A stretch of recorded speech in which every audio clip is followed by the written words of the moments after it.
So back in January of 2024, something kind of huge happened in the world of finance, even if it flew under the radar for some. The very first spot Bitcoin ETFs got the green light in the US. Now, this wasn't just another product launch. Nope. This was the moment a 15-year-old digital revolution basically knocked on the front door of mainstream investing. And hey, don't just take my word for it. BlackRock, one of the biggest asset managers on the planet, literally called it an historic moment. That one statement tells you everything. It signals this massive shift, building a real bridge between the old-school world of traditional finance and the new world of digital assets. So, you have to ask, right?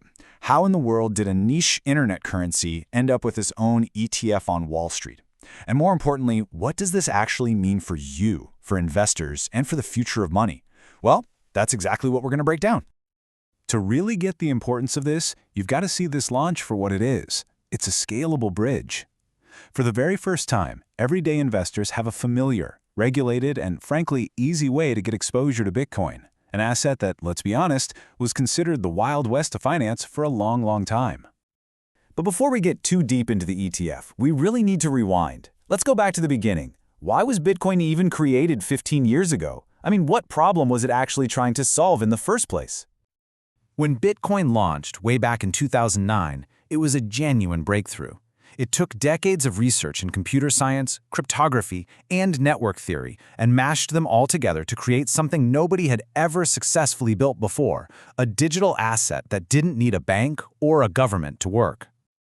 And that right there is the key: decentralized. It's a word you hear a lot, but all it really means is that transactions can happen directly between two people, peer-to-peer. There's no middleman, no bank, no payment processor taking a cut or giving permission. It's a whole new way of thinking about how value moves. The next big idea is digital scarcity. You see, unlike traditional money that can be printed whenever, Bitcoin's supply is hard-capped, forever, at 21 million units. That number is baked right into its code. And with over 19 million of those already out there, you have a system that is incredibly predictable and finite. And finally, it's global. Bitcoin is an open-access financial network. If you have an internet connection, you can use it. That's an incredibly powerful idea when you remember that there are something like 1.4 billion adults around the world who still don't have access to a basic bank account. This slide really gets to the heart of the whole debate. On one side, you've got government currencies, where central banks can decide to increase the supply whenever they want, which can lead to inflation devaluing your savings. On the other side, you have Bitcoin's fixed, unchangeable supply. This is exactly why so many people see it as a potential store of value. It was literally designed to be resistant to that kind of inflation. Okay, so if Bitcoin has been around since 2009 and the idea is so powerful, why are we only just now getting these ETFs? Well, the answer really boils down to three major shifts that completely changed the game. So first you had all these global forces, things like high inflation and geopolitical shakeups that got a lot more investors interested. Second, the nuts and bolts of the ecosystem, the trading platforms and custody solutions, they grew up and became institutional grade. And third, the regulators started to shift their view, moving away from just skepticism to actually building real legal frameworks. Let's take a quick look at each one. And you can really see that explosion in interest right here. Just look at this adoption curve. It took crypto only 12 years to reach 300 million users. That's faster than it took for mobile phones and even faster than the internet itself. I mean, this technology is spreading like wildfire. And of course, the industry didn't mature overnight. This timeline shows a steady drumbeat of progress, step by step.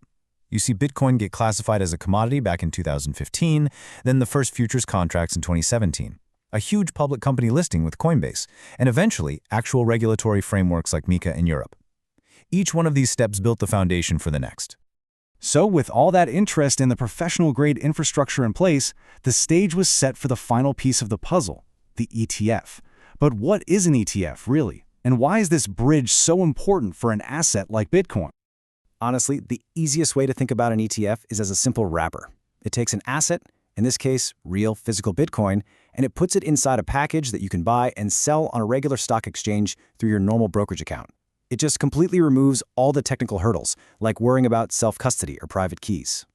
So what does this bridge actually provide? Well, three big things. First, access. It makes everything simpler and opens the door to holding Bitcoin in accounts like retirement funds. Second, transparency.